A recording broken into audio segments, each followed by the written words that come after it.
Quarter में बुलाया गया था और मसला तो यही था कि एक्साइज पॉलिसी में सो कॉल्ड जो घोटाला हुआ है सो कॉल्ड उसके बारे में पूछताछ होनी है, जिसके बारे में बीजेपी बार बार कहती है 10,000 करोड़ का घोटाला हुआ, दिल्ली में 10,000 करोड़ का एक्साइज घोटाला हुआ। लेकिन आज मैंने सीबीआई में जाके देखा, मैंने देखा कि कोई घोटाला तो वहाँ है ही नहीं, घोटाले की तो कुछ मसला ही नहीं है वहाँ। सारा केस फर्जी है, मैं जानता हूँ सारा केस फर्जी है। और आज मैंने सीबीआई में 9 घंटे की पूछताछ के दौरान 9 घंटे जो मैं रहा वहाँ पे, वहाँ भी मैं समझ गया कि किस तरह से सारा केस फर्जी है और किस तरह से इन्होंने पूरी साजिश की गई है। आज मुझे समझ में आया कि इन्होंने सीबीआई में केस किसी घोटाले की जांच के लिए नहीं करा रखा, इन्होंने सीबीआई में जो मेरे खिलाफ केस करा रखा है वो दिल्ली में एक्चुअली ऑपरेशन लोटस को कामयाब करने के लिए करा रखा है। ये बात पहले भी मुझे बाहर से समझ में आ रही थी, लेकिन आज अंदर जाके सीबीआई के हेडक्वार्टर में 9 घंटे तक मेरे को और समझ में आई कि किस तरह से भारतीय जनता पार्टी सीबीआई जैसी एजेंसीज को अनकॉन्स्टिट्यूशनल तरीके से, असंवैधानिक तरीके से, गलत तरीके से दबाव बनाने के लिए यूज कर रही है। एक्साइज पे बात हुई, लेकिन मुझे आश्चर्य हुआ कि वहां भी साइड में मुझ पे दबाव बनाया गया कि आप छोड़ दो, आप में क्यों हो। मैंने कहा क्यों?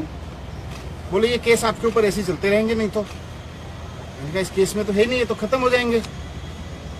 तो मुझे कहा गया कि साइड में कि सत्येंद्र जैन के पास कौन से केस हैं, सत्येंद्र जैन के ऊपर कौन से सच्चे केस हैं, वो भी चल रहे हैं। 6 महीने वो जेल रह सकते हैं तो 6 महीने आप भी रह सकते हो। तो मैंने कहा बीजेपी तो बहुत गंदी पार्टी है, मैं उसके लिए आप थोड़ी छोड़ सकता हूँ।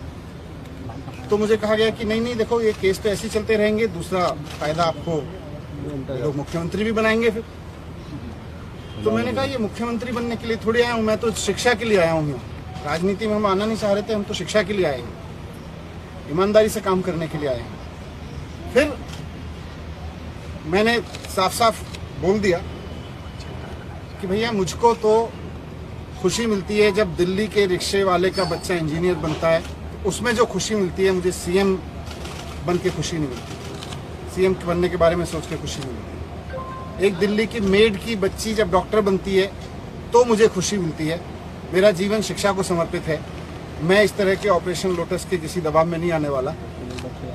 इनको जो करना है करें, पूरा केस फर्जी है, कहीं दूर से दूर तक कोई सच्चाई नहीं है उसमें, कोई 1 करोड़ का 1 रुपए का कहीं कोई घोटाला नहीं हुआ।